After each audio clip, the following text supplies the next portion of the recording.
Muy buenas noches a todos, estimados participantes.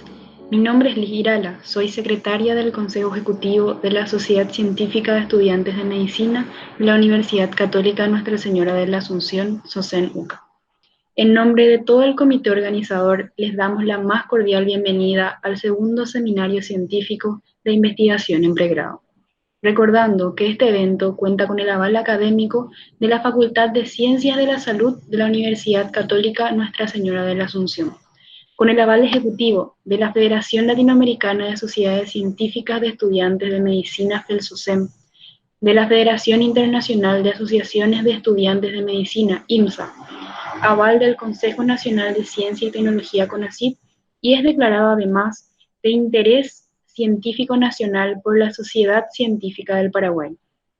Bien, a continuación damos paso a la doctora Ivana Camacho Álvarez, quien es doctora en Ciencias Médicas de la Universidad Libre de Bruselas, Bélgica, investigadora IBISMED de la Universidad Mayor de San Simón, magíster en Epidemiología de la Pontificia Universidad Católica de Chile, diplomado en Educación Superior Universidad Mayor de San Andrés, médico cirujano de la Universidad Mayor de San Andrés, que nos expondrá el tema estudios experimentales. Bien, muchísimas gracias, doctora, por honrarnos con su presencia. A partir de este momento puede iniciar con su presentación.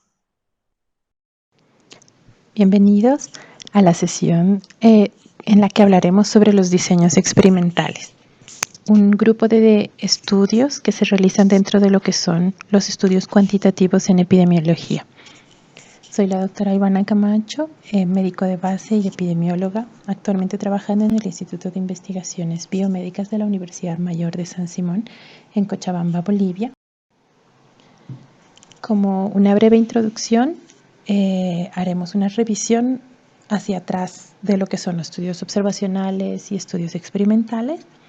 Veremos un poco el objetivo de los estudios experimentales, la validez, cómo se da validez a este tipo de estudios, qué son los estudios experimentales en sí, un breve resumen. De ellos, uno de los más importantes es el ensayo clínico randomizado. Cuáles son los requerimientos y las condiciones que necesitamos cumplir para poder hacer la extrapolación de datos o resultados que obtenemos a través de estos estudios para grupos similares. Cómo se hace el análisis de resultados, como las principales medidas epidemiológicas que nosotros usamos dentro de este tipo de estudios. Un recordatorio de la interpretación de los odds ratio o riesgos relativos, las ventajas y desventajas de este tipo de estudios, un recordatorio de cómo se asocian preguntas de investigación a sus diseños y la bibliografía sobre la que he basado la presentación actual. Debo aclarar que la siguiente presentación es apenas una mirada, es una revisión muy superficial del tema. El tema es bastante amplio y se escriben libros completos sobre diseños experimentales o ensayos clínicos. De ahí que el objetivo de esta presentación es tratar de despertar la curiosidad en aquellos que estén interesados por realizar estudios cuantitativos o estudios epidemiológicos a futuro, ¿no? Así podemos a la siguiente.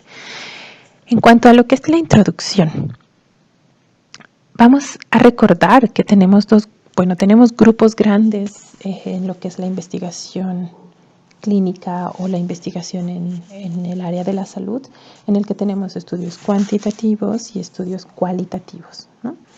De aquí, este tema específicamente va a centrarse en lo que son los estudios cuantitativos, que es al que pertenece el grupo de los estudios experimentales. Y son cuantitativos, si ustedes recuerdan, porque tenemos mediciones, tenemos un objetivo que es medible y reproducible. Esa es una ventaja de un estudio cuantitativo. Dentro de estos cuantitativos, dos grupos grandes son los observacionales, en el que el observador solo observa, tal como dice su nombre, no interviene, no es un factor que puede producir un efecto en el resultado final. Muy diferente, y es todo lo contrario en un estudio experimental en el que el investigador puede intervenir y puede volverse además un factor para producir un efecto, un cambio a través de una intervención o un tratamiento. El objetivo de estos diseños experimentales es principalmente evaluar la eficacia de un tratamiento o intervención, pero lo hace a través de la comparación de grupos en los que yo quiero ver cómo se produce el evento, ya sea de interés clínico o el efecto que yo quiero ver al final de la intervención, pero como efecto de la intervención, ¿no? Entonces aquí yo ingreso una causa que sería mi intervención para ver al final un efecto.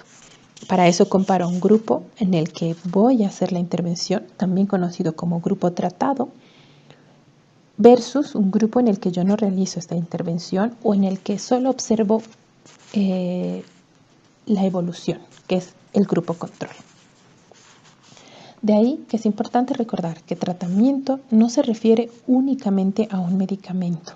Puede ser también una intervención sanitaria, maniobras que se realizan para mejorar, por ejemplo, en fisioterapia, procedimientos quirúrgicos, medidas preventivas, programas educativos, un esquema nutricional.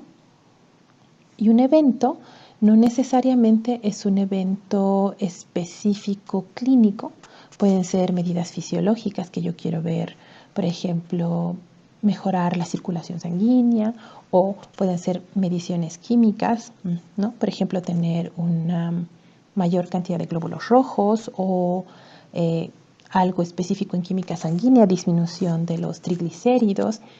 Eventos clínicos específicos, ¿no? Como mejorar la estadía de un paciente o la gravedad de una enfermedad, que eso se vería como en la escala de la actividad de una enfermedad también.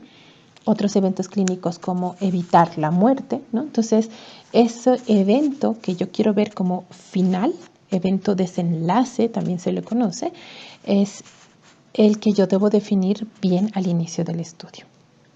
Y un grupo control va a ser aquel que recibe la intervención, que recibe una intervención, pero que además sirve de contraste, ¿no? Entonces, no siempre recibirá una intervención en sí, puede recibir un placebo. O en algunas ocasiones, cuando estoy hablando sobre todo de tratamientos, va a recibir un tratamiento estándar, ¿no? Es decir, si yo quiero probar, por ejemplo, un antiparasitario nuevo, mucho más eficaz en niños o en personas, yo tendré que darles a todos los que encuentre con parasitosis el tratamiento estándar que ya existe para compararlo con el nuevo tratamiento que yo quiero implementar. Eso es lo que se considera más ético dentro de lo que son los diseños experimentales. ¿Cómo le damos validez a los resultados de este tipo de estudios? Primero, es la asignación del tratamiento que estamos probando a través de lo que sería el azar, un sorteo, o la aleatoriedad, también como se lo conoce. Lo segundo es que yo logre completar un seguimiento total en el tiempo que se determina el seguimiento a los individuos que participan del estudio. Recordemos que esa es una de las partes más complicadas de este tipo de estudios, porque yo voy a tomar un grupo poblacional con el que voy a estudiar, voy a iniciar el estudio y tengo que seguirlos a lo largo del tiempo, ¿no? Y para seguirlos a lo largo de un tiempo determinado, sean 12 meses o solo 6 meses, etcétera, debo tratar de asegurarme de que este grupo con el que yo voy a iniciar el estudio pueda finalizar su seguimiento hasta el final.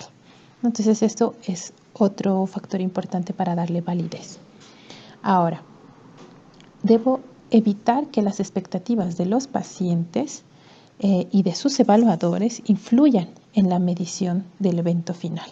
¿Eso qué quiere decir? Que, por ejemplo, algunos efectos se vean sobreestimados o subestimados porque yo estoy esperando ese resultado. De ahí que para evitar, por ejemplo, para darle validez y evitar este sesgo en este tipo de estudios, tenemos el famoso doble ciego o ciego simple, en el que yo voy a esconder un poco la intervención, no del todo, ¿no? O sea, porque si les explicamos bajo consentimiento informado a los participantes de un estudio qué es lo que vamos a estudiar, qué es lo que se va a aplicar, pero no les decimos quién recibe qué. ¿no? O sea, hay un ciego simple, por ejemplo, que puede ser que yo no le digo al paciente cuál de los tratamientos va a recibir, o un doble ciego en el que yo no le digo ni al paciente ni a la persona que va a administrar el tratamiento cuál es el que va a recibir. Entonces, esto también mantiene la validez de los estudios experimentales. Y finalmente, que podamos brindar igual atención médica, tanto como fuera de la terapia del estudio o dentro, a los grupos que participan de este ensayo. Haciendo un recordatorio de qué son los estudios experimentales. Los estudios experimentales, de nuevo, como lo habíamos dicho al inicio, en la introducción, es el tipo de estudios en el que el investigador se vuelve una parte activa, un factor para que se pueda ver un efecto distinto, ¿no? Entonces, se realiza una intervención muy específica, definida por el grupo de investigadores o el investigador, que después se quiere evaluar al final como un efecto. Entonces aquí, importante, el investigador o los investigadores deciden cuál es la exposición que se da, ¿no? Y la decisión sobre el diseño ayuda que además al final podamos interpretar la asociación de la causa, que en este caso sería una intervención, versus el efecto, que es el resultado final que yo quiero ver.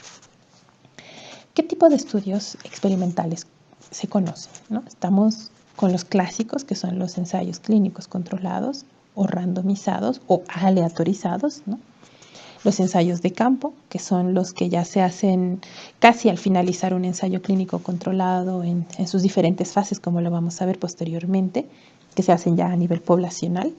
Y los cuasi experimentales, conocidos así porque no se logra controlar todos los factores dentro del estudio, se logra controlar parcialmente, y de ahí que la asignación de la intervención en este tipo de casos puede ser distinta de la de los clásicos ensayos clínicos controlados. Entonces, si vemos la tablita abajo, un tipo de estudio, como tipo de estudio tenemos al ensayo clínico controlado o ensayo aleatorizado y a los pseudoexperimentales, en el que la asignación de la exposición del efecto que yo quiero ver posteriormente puede ser distinto, ¿no? En el caso de los pseudoexperimentales es por conveniencia, y en el ensayo aleatorizado o ensayo clínico controlado es tal como dice su nombre, aleatorio. Respecto al número de observaciones, si recordamos entre transversal, que puede ser una sola vez, y longitudinal, que pueden ser varias veces, los estudios experimentales solo pueden ser longitudinales, porque yo debo realizar varias mediciones en el individuo.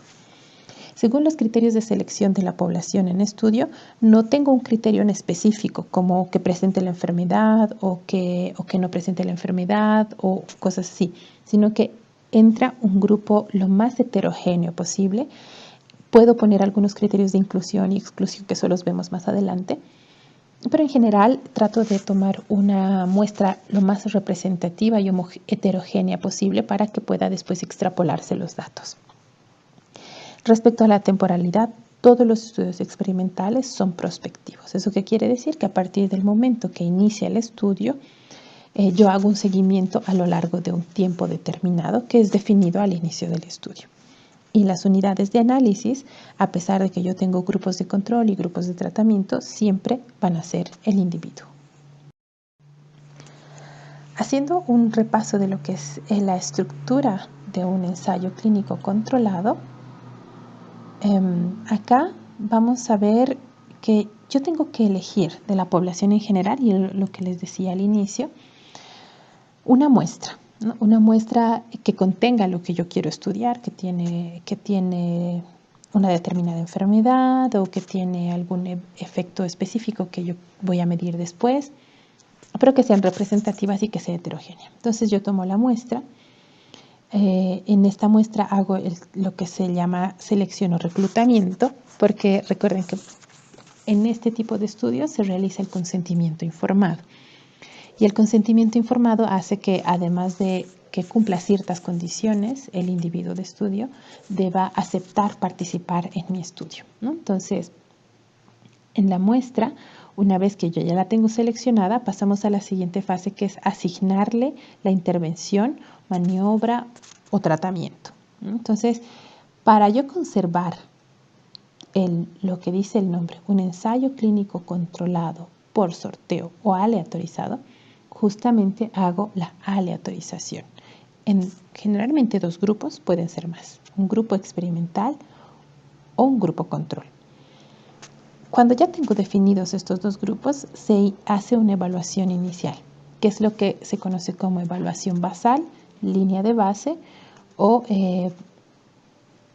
medición basal también, que se realiza al inicio del estudio, porque respecto a ese resultado inicial yo voy a comparar el resultado final, ¿no? Entonces aquí yo tengo que definir bien qué es lo que voy a medir. Por ejemplo, si tenemos una intervención en la que yo quiero ver los efectos nutricionales del aporte de zinc en niños, ¿no? ¿Qué es lo que tengo que medir de inicio? Será todas las medidas que nos ayudan, medidas antropométricas, ¿no? Como son peso, talla, circunferencia braquial, por ejemplo, ¿no? Y en este momento, se supone que hasta ese momento ellos no habían recibido la intervención, que para mi ejemplo es el zinc. Yo, después de un seguimiento de al menos un año de suministrar zinc, ya sea de manera mensual, semanal, dependiendo cómo se define el estudio, volveré a hacer otra medición.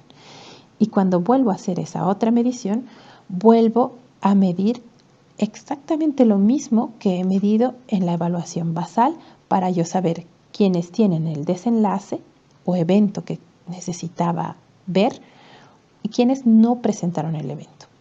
De mi ejemplo, yo estaba midiendo el uso del zinc para ver efectos nutricionales. ¿Qué yo debería esperar en mi pregunta inicial? Que todo aquel niño que reciba zinc tenga mejores medidas antropométricas. ¿Eso qué quiere decir? Buen crecimiento en cuanto a talla o mantener un buen peso. ¿Qué es lo que yo he definido de inicio? Digamos que en el ejemplo haya sido tener una buena talla de acuerdo a la edad. Entonces, tengo que medir el indicador talla-edad.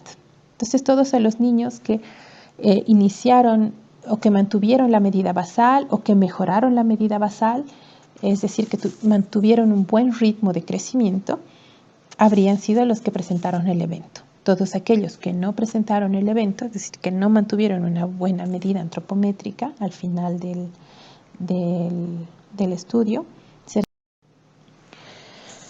Como habíamos mencionado, dentro del grupo de los estudios experimentales, el ensayo clínico randomizado es el más clásico. Es el clásico porque es el que se utiliza sobre todo para hacer evaluaciones terapéuticas. ¿Eso qué quiere decir? Es demostrar que un tratamiento puede ser mejor que otro. Algo muy importante en los ensayos clínicos randomizados es que estos pueden tener varias fases, ¿no? Hasta 4 fases. Todo medicamento nuevo que se quiere producir debe pasar por estas fases de ensayos clínicos randomizados.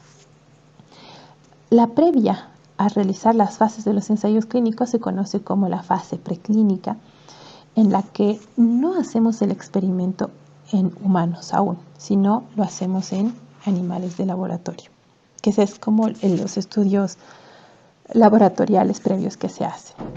El número de participantes puede ser variable porque no se define cuántos animales necesitamos o qué especies se necesitan, porque lo que se prueba acá es la toxicidad del medicamento, la capacidad de producir teratogénesis o oncogénesis. De ahí, una vez probada y pasada esta fase, es que recién se pueden comenzar los ensayos clínicos randomizados como tal en humanos. Y la primera fase es la que determina, por ejemplo, la acción del medicamento, la seguridad y la dosis en sujetos voluntarios que además son sanos, que no presentan la enfermedad.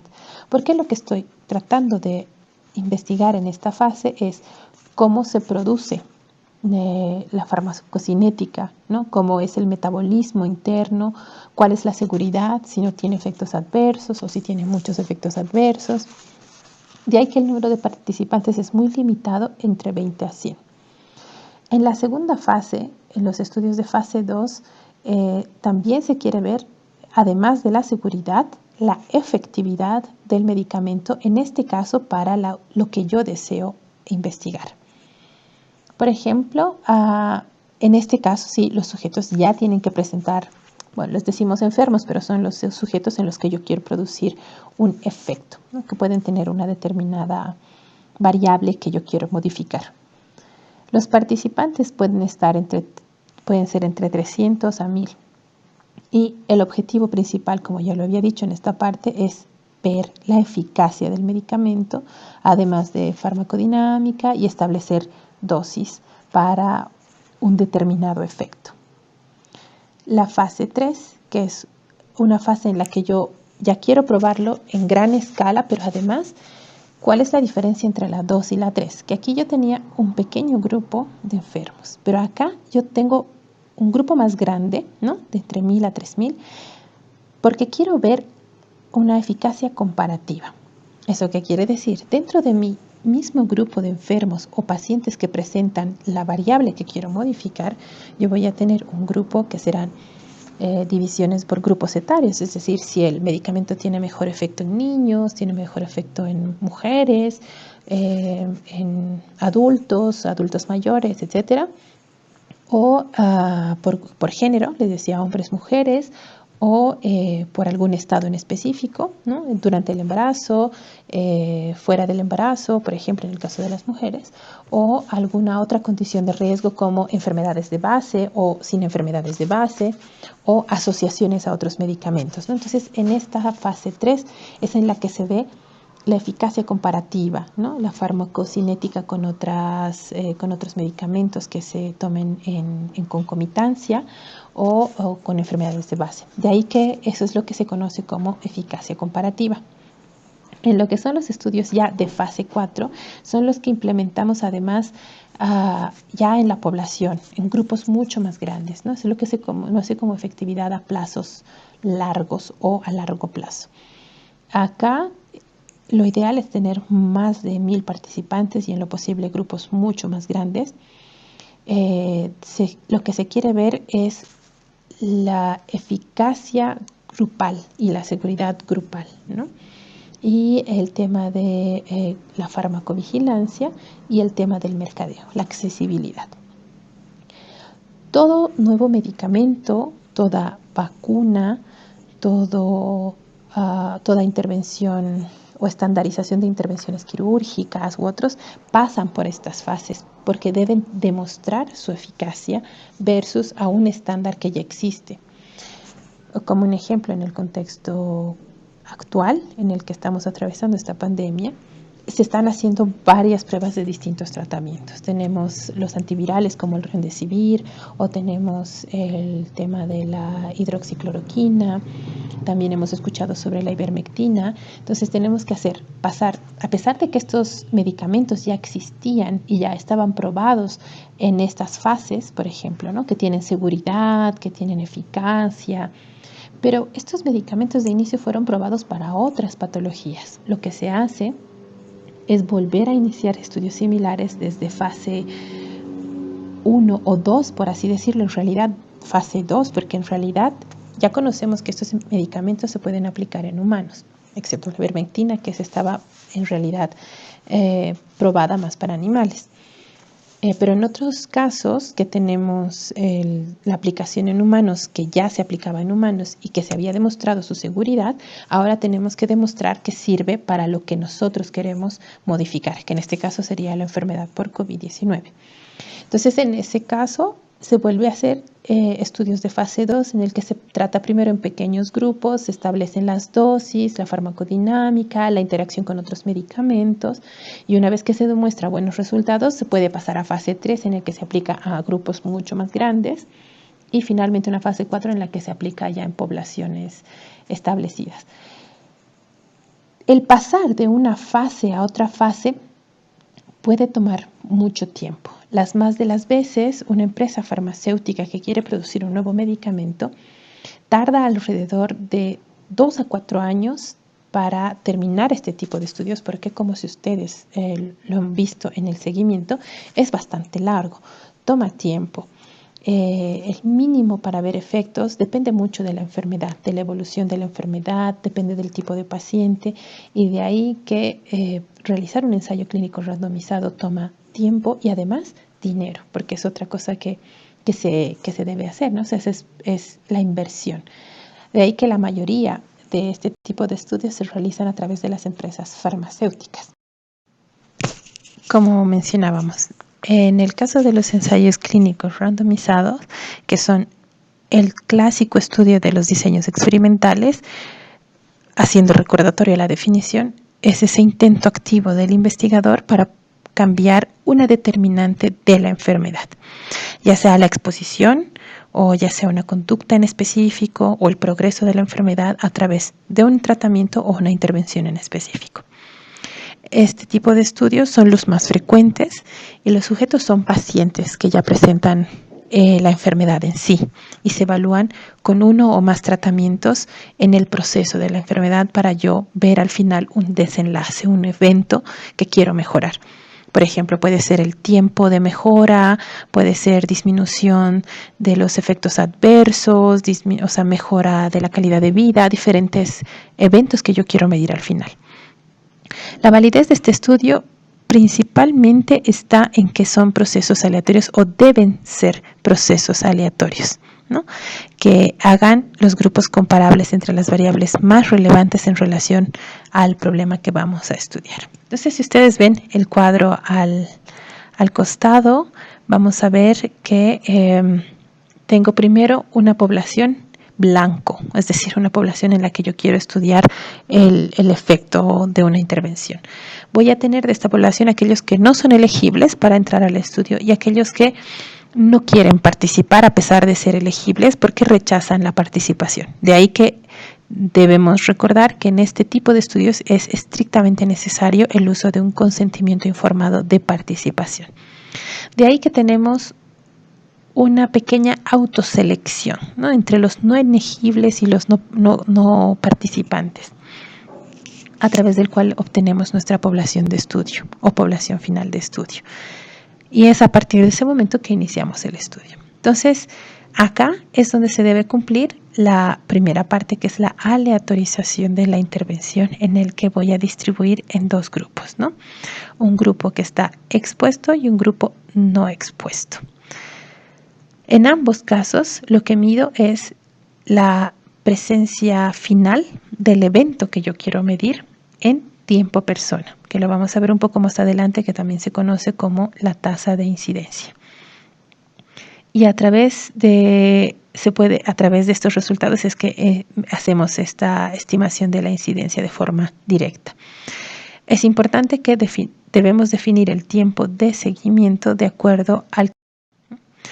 Para poder extrapolar los resultados a otras poblaciones, hay ciertos criterios que se deben cumplir, ¿no? Entonces, la primera condición para poder extrapolar mis datos o poder aplicarlos en poblaciones similares es esto: que el parecido del grupo que yo esté estudiando sea muy similar o que tenga características similares a poblaciones con la patología o la enfermedad o la condición que yo esté estudiando. De ahí que aquí tenemos el tema de los criterios de inclusión y exclusión, que si se hacen demasiado rígidos al momento de seleccionar a la población que participa, podemos cometer el error de hacer demasiado específica nuestra población, y eso hace que los datos posteriormente no puedan ser aplicables a toda población que contenga la enfermedad o que tenga características similares. La segunda condición que se debe cumplir para poder extrapolar los datos es que el evento que yo he elegido, el resultado final o desenlace que he elegido para valorar la eficacia, ya sea de mi terapia o mi intervención, sea medible, objetivo y verificable.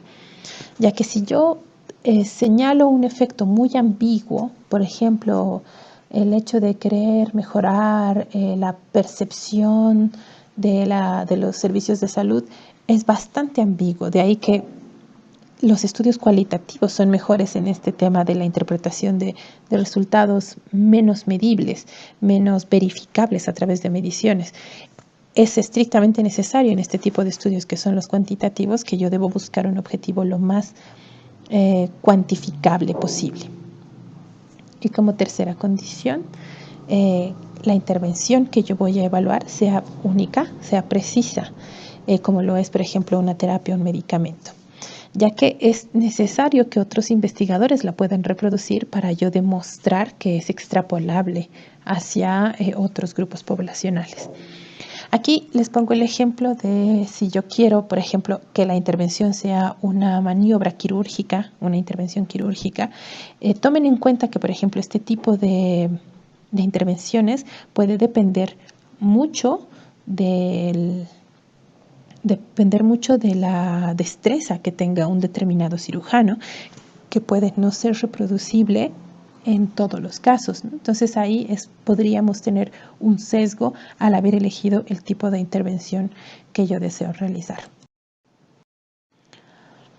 Ahora, en el análisis de los resultados de los diseños experimentales vamos a tomar en cuenta algunas medidas poblacionales, medidas epidemiológicas.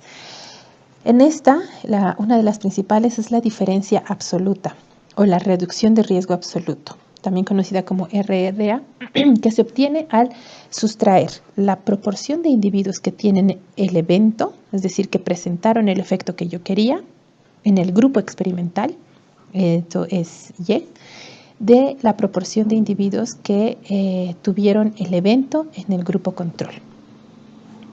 Esa es la primera. La segunda es el riesgo relativo, es decir, el riesgo que presenta el evento, el riesgo de presentar el evento en los individuos que fueron sometidos a la terapia o a la intervención respecto a el grupo control, ¿no?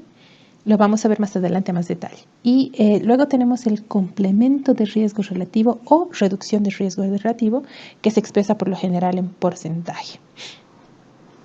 El número necesario de pacientes a tratar indica si el beneficio que vamos a ofrecer en la nueva terapia es significativo. Eso quiere decir que si necesito, pero sobre todo en costo.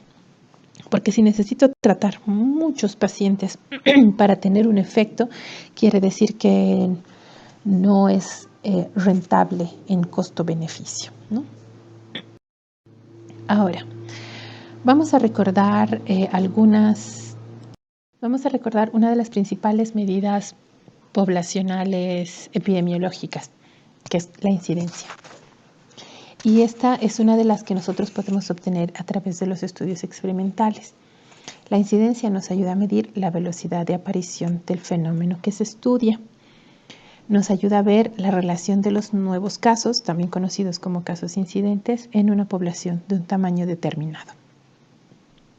Y nos ayuda a ver un tiempo cuando está determinado de forma específica. De la incidencia vamos a tener dos mediciones específicas, la tasa de incidencia y la incidencia acumulada. La tasa de incidencia, que está representada por el número de casos nuevos sobre la suma de todos los periodos libres de la enfermedad durante el periodo definido en el estudio, que es lo que se conoce como tiempo persona.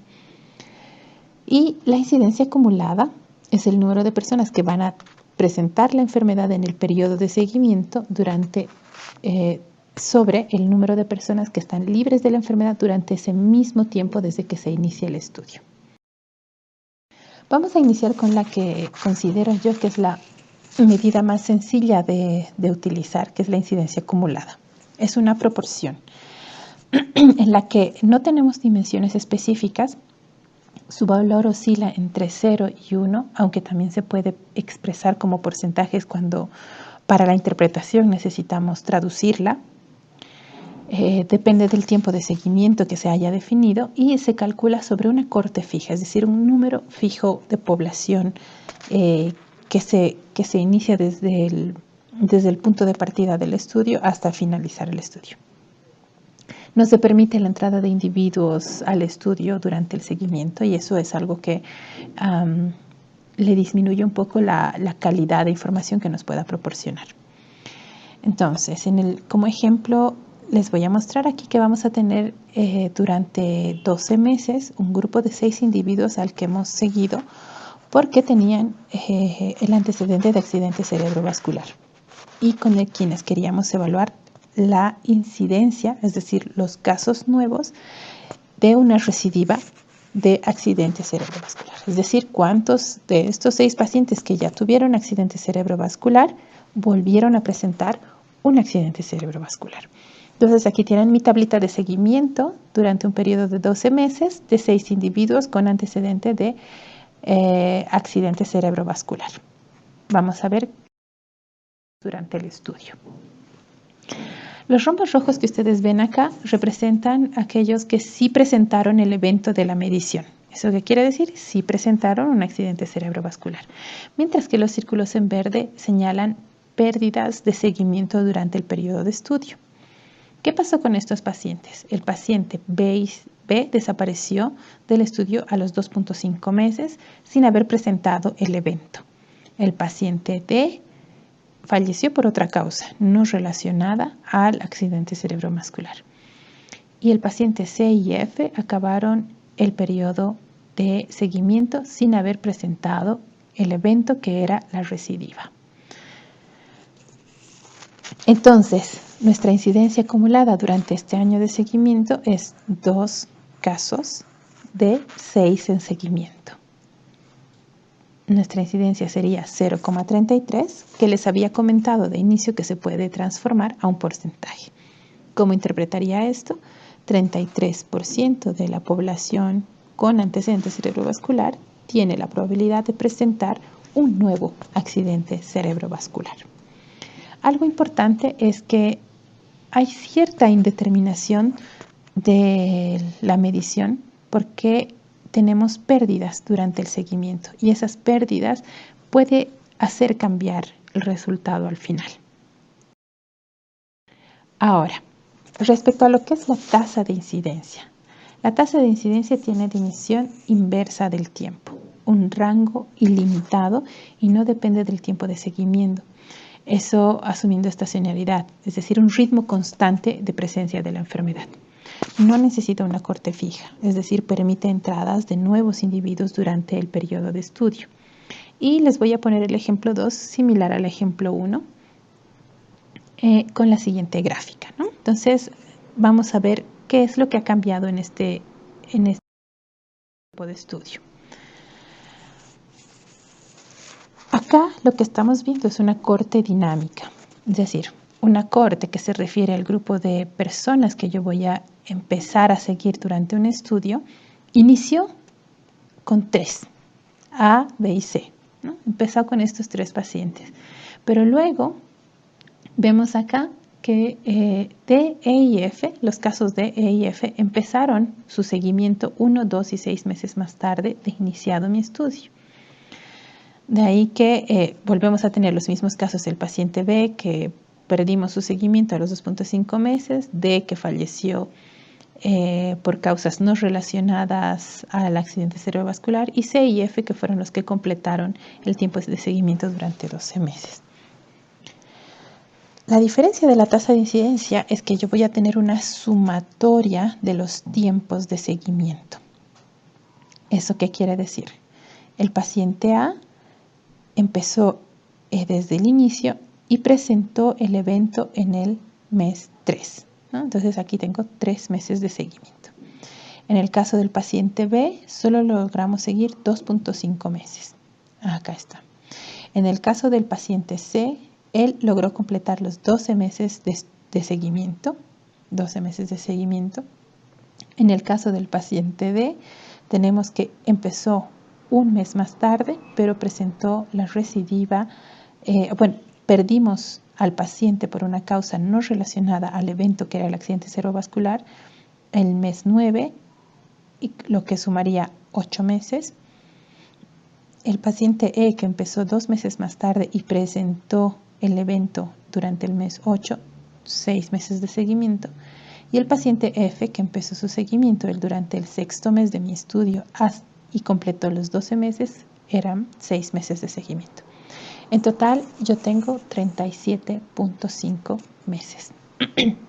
Por lo tanto, en este caso, la densidad de incidencia o tasa de incidencia va a ser 2 casos entre los 37.5 meses, 0,053, que traducidos a un porcentaje para la interpretación son 5.3%. ¿Esto qué quiere decir?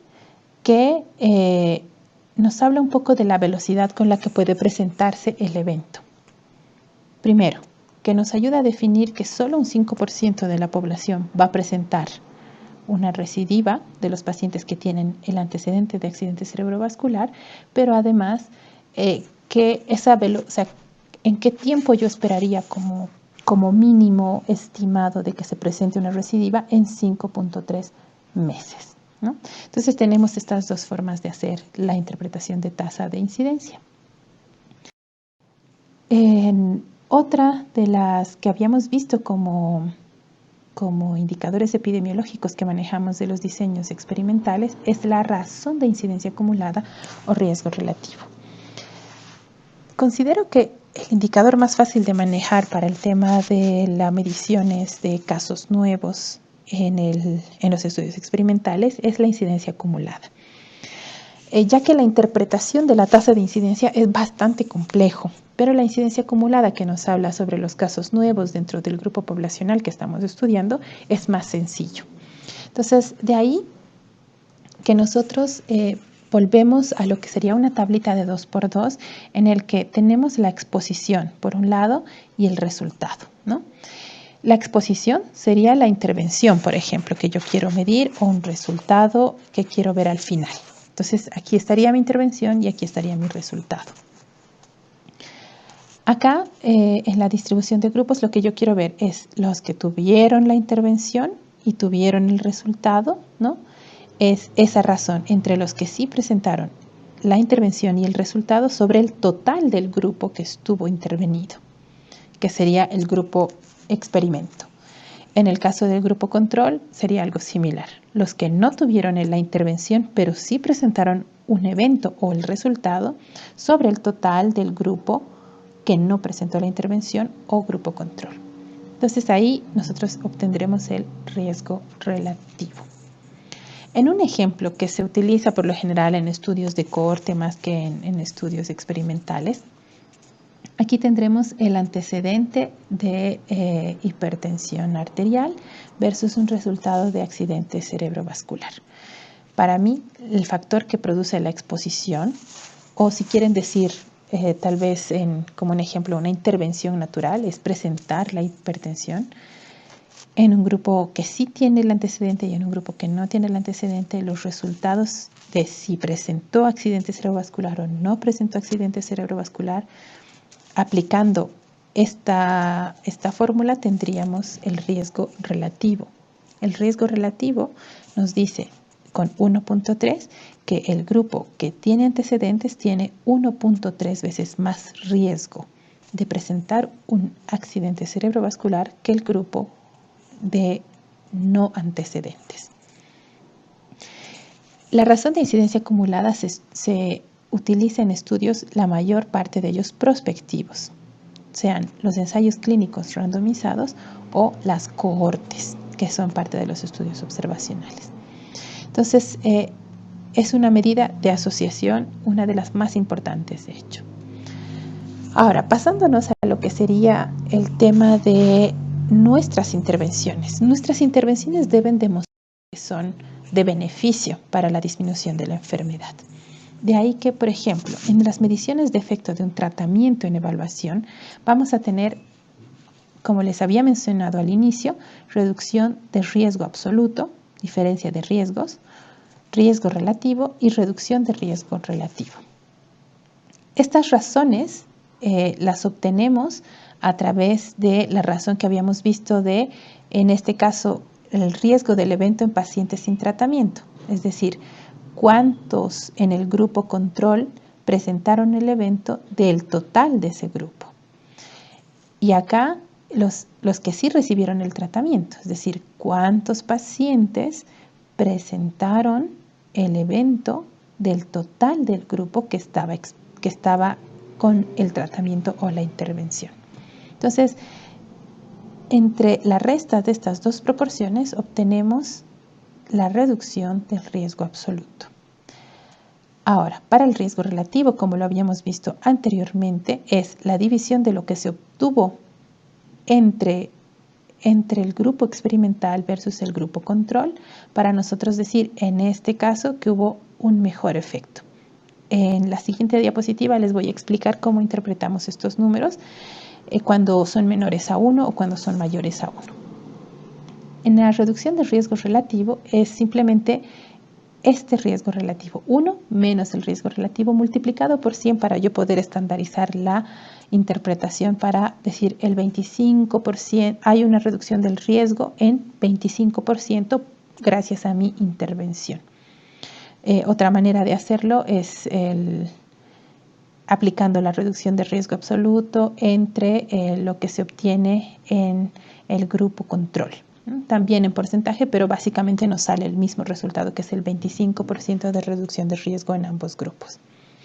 Ahora, el número necesario de pacientes que yo debo tratar para prevenir el evento es el 1 sobre lo que sería la reducción de riesgo absoluto. Entonces ahí me dice que yo necesito tratar 20 pacientes para yo prevenir la presencia del evento, o prevenir una enfermedad, o prevenir un efecto adverso, de acuerdo a lo que estábamos revisando. Y entonces aquí solamente vemos otros ejemplos del efecto pronóstico de la enfermedad en el número necesario de pacientes a tratar. ¿Para qué nos sirve este número necesario de pacientes a tratar? Volvemos a tener el riesgo de muerte en pacientes de grupo control, por ejemplo, un riesgo basal de 1%, interpretación de 10 o 0,10. El riesgo relativo de los pacientes en el grupo experimental, ¿cómo lo interpretamos? Puede ser 75%, así se puede interpretar en porcentajes, o 0,75. Es más fácil comprender para la población en general cuando nosotros empezamos a extrapolar nuestros resultados en porcentajes. La reducción de riesgo relativo, por ejemplo, como lo habíamos visto en nuestro ejemplo anterior, 25%. El riesgo de muerte en los pacientes en el grupo experimental, esto ya es distinto, es el cuánto disminuimos el riesgo de muerte. Y la reducción de riesgo relativo que hablábamos acá, la reducción de riesgo relativo en 25, del riesgo absoluto en este caso. Y el número de pacientes a tratar, que esto se obtiene a través de lo que obtenemos entre el grupo control menos el grupo experimental y 1 para decir cuántos pacientes se necesitan tratar para poder obtener un resultado.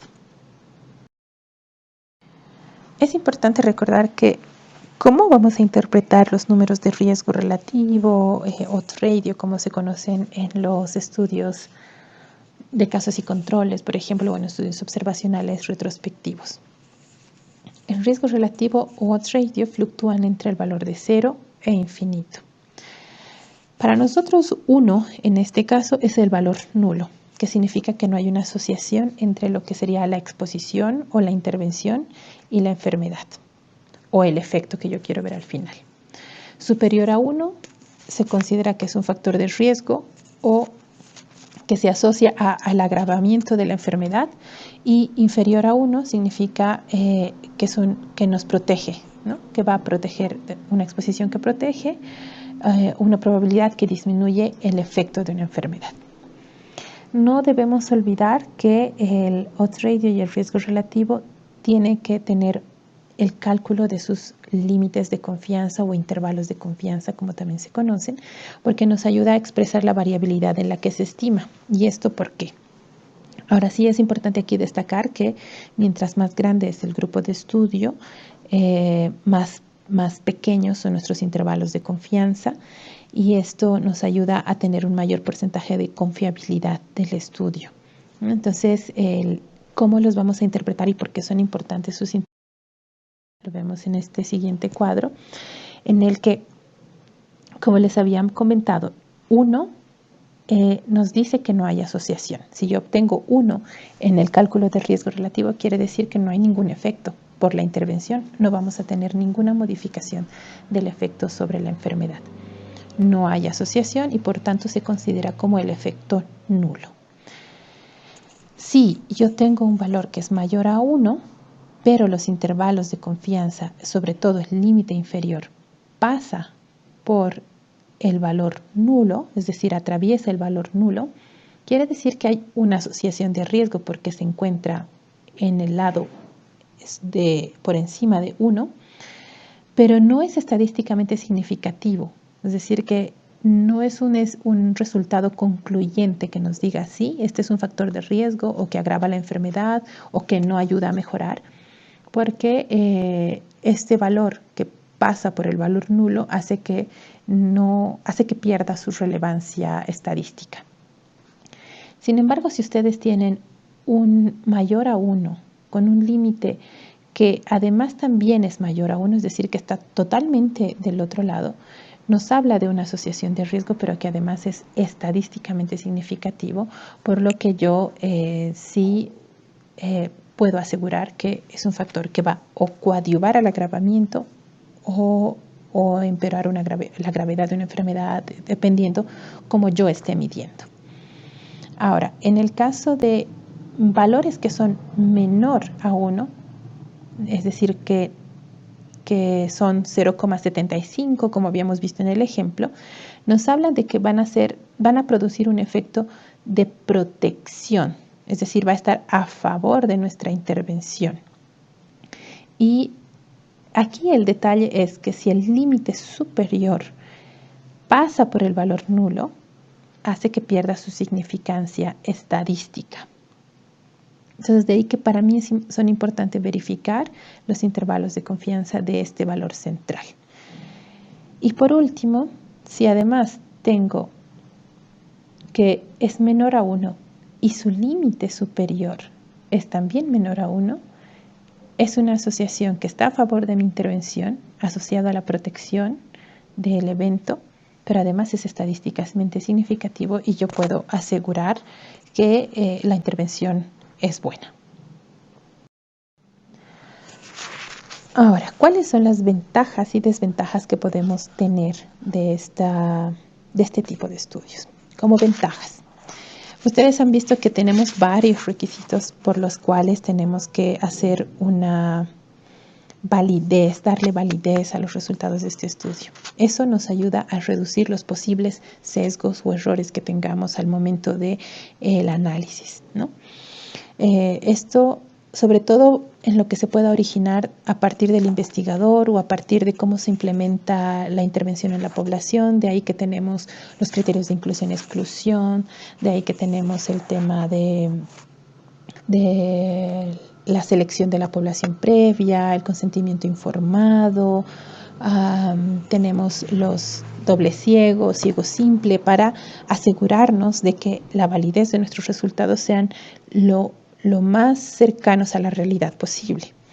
Entonces, los datos que vamos a obtener a través de estos estudios además corresponden a grupos que vamos a poder comparar con grupos de nuestro estudio. Es decir, si yo he estudiado niños con unas determinadas características o niños en general en los que yo he hecho la intervención, voy a poderlo aplicar en otros niños que reproduzcan las mismas características. De ahí que era muy importante recordarles uno de los criterios para darle validez a los estudios experimentales.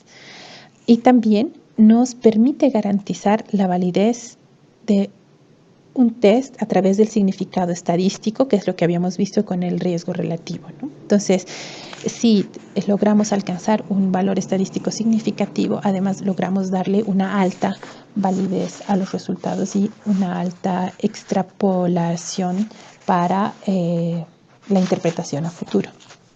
¿Cuáles son las desventajas?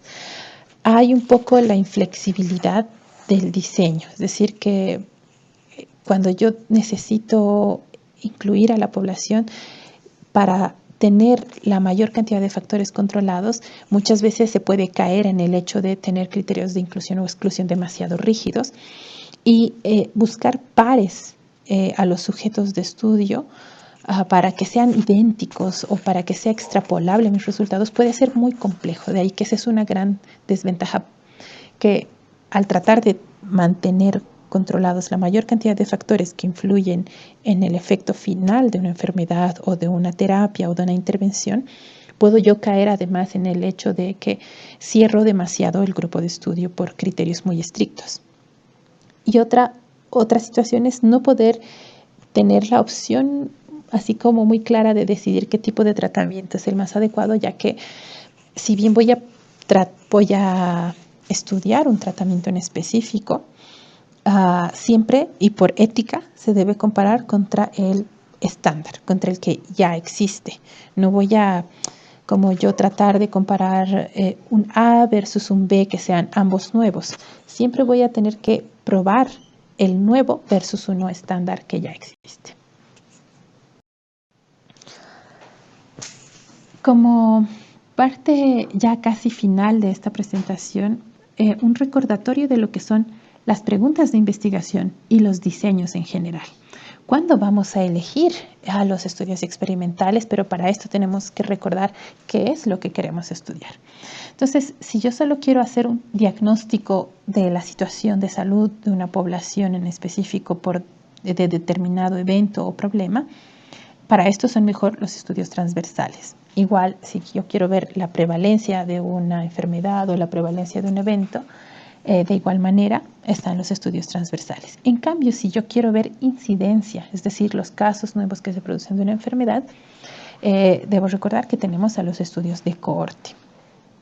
En cambio, si quiero ver riesgo, ya les había mencionado que puede ser el odds ratio o el riesgo relativo, están los estudios de cohorte o casos y controles. Si yo quiero ver un tratamiento en sí, ¿no? En este caso, como lo habíamos visto a lo largo de la presentación, será un ensayo clínico controlado. Pero también, si quiero ver una intervención en general, ya sea una intervención poblacional, medidas nutricionales, educativas y demás, también serán ensayos controlados o experimentales, no necesariamente ensayos clínicos, pueden ser también estudios poblacionales, como lo habíamos visto, o pseudoexperimentales. Y si quiero ver además asociación de causa y efecto, los mejores son los observacionales de inicio, las cohortes, los casos y controles. Entonces, ¿a qué pregunta respondo de acuerdo al diseño? ¿No? Si quiero ver diagnóstico, es el nuevo test A, será tan bueno como o mejor que el test B. En el caso de frecuencia, ¿cuál es la prevalencia de una enfermedad específica? En el caso de riesgo, ¿qué factores de riesgo están asociados con la enfermedad? Para pronóstico, ¿cuál es la sobrevida luego de la cirugía? ¿No? Para P, ¿no? Para una intervención P. Para tratamiento, ¿qué tasa de éxito tiene el tratamiento T? ¿No?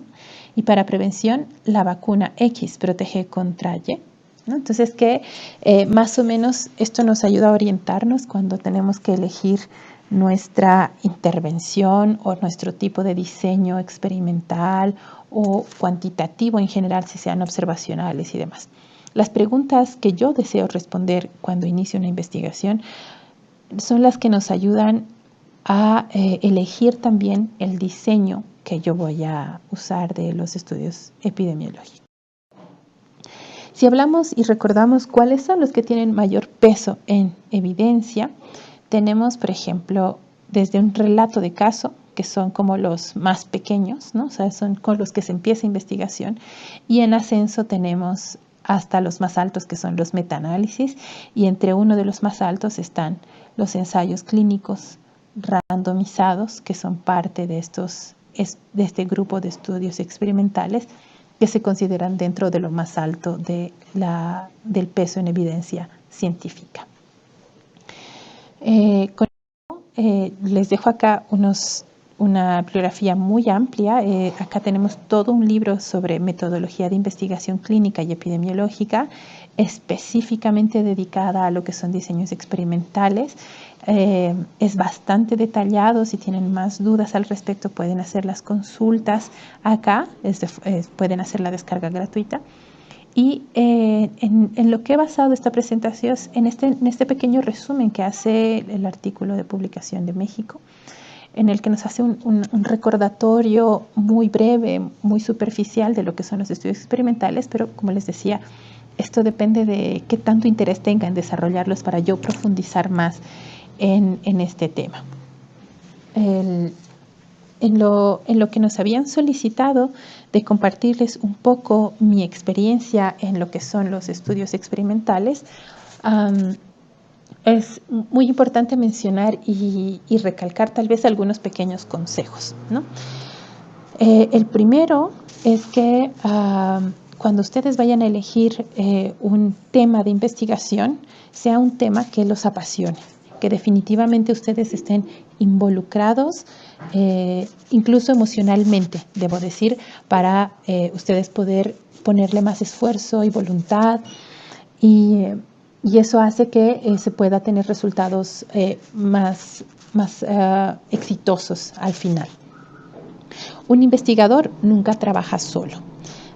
Ustedes han visto que es toda esta parte del diseño, si bien yo la puedo elaborar como investigador, necesita y es casi interdependiente de un equipo de investigación que debe participar en todo el proceso. Un ensayo clínico randomizado, debo decir que también es uno de los más costosos, de ahí que necesitan también financiamiento. Debe ser relevante, o sea, recordando todo lo que es la parte de metodología de la investigación, en lo que ustedes cuando eligen el tema debe ser un tema relevante en el que no se conozca todavía mucha evidencia o en el que se tenga muy poca, sobre todo en su población de estudio, que puede ser local, en su país, en su localidad, en su comunidad, hace que sea relevante para su local, para la parte local, ¿no? Entonces, el hecho de que yo conozca resultados, por ejemplo, en poblaciones como China o en otros países, no quiere decir que vaya a obtener los mismos resultados en mi población local. De ahí que es importante que yo defina qué tan relevante es para la población a la que yo quiero estudiar. Eso. Y lo otro importante es que primero piensen qué pregunta quieren responder, cuál es la pregunta de investigación que quieren responder y si vale la pena hacer un diseño experimental que implica tiempo y dinero y un equipo de investigación. Si ustedes consideran que la pregunta de investigación que quieren resolver de repente es mucho más sencilla de responder, se puede hacer con estudios observacionales. Si, sin embargo, ustedes quieren ver una terapia, quieren ver algo mucho más complejo, entonces en ese caso sí hay que pensar en los estudios experimentales. Llevan bastante tiempo. El último que estamos desarrollando a través del Instituto de Investigaciones lleva ya 4 años. Una gran desventaja de los estudios experimentales es que cómo se tiene que hacer seguimiento a cada individuo que participa en la población, muchas veces se pierde a esos individuos. Cada individuo que nosotros perdemos durante el seguimiento representa menos representatividad de nuestra muestra al momento final de hacer la interpretación de los resultados y finalmente extrapolar estos resultados hacia la población general. De ahí que son complejos, son arduos de trabajar, sin embargo no son imposibles, ¿no? Si no, no tendríamos el desarrollo de terapias nuevas con el tiempo, ¿no? Entonces, estos se van desarrollando con mucha paciencia. Eso es algo que hay que tomar muy en cuenta al momento de decidir iniciar uno de estos estudios. Con esta última parte quiero agradecer a todos la atención. Como les había dicho, es un breve repaso, un breve resumen de lo que yo considero que es lo más importante que ustedes deben recordar en lo que son estudios experimentales. Sin embargo, puede que yo no haya mencionado varios puntos, de ahí que les dejo estas 2 bibliografías que ustedes pueden entrar a consultar, y hay mucho más que se escribe a diario y hay mucho más que se va afinando y mucho más a revisar cuando uno ya está más interesado en esto. Y con esto les doy gracias por la atención de estos minutos de esta revisión y también les agradezco por la invitación. Excelente ponencia, estimada doctora Ivana Camacho. En caso de que los participantes tengan algunas preguntas, habilitamos un formulario en el chat donde podrán dejar todas sus dudas y posteriormente se les harán llegar las respuestas a su dirección de correo. Bien, una vez más, muchísimas gracias por su valioso tiempo y por colaborar con el segundo seminario científico de investigación en pregrado.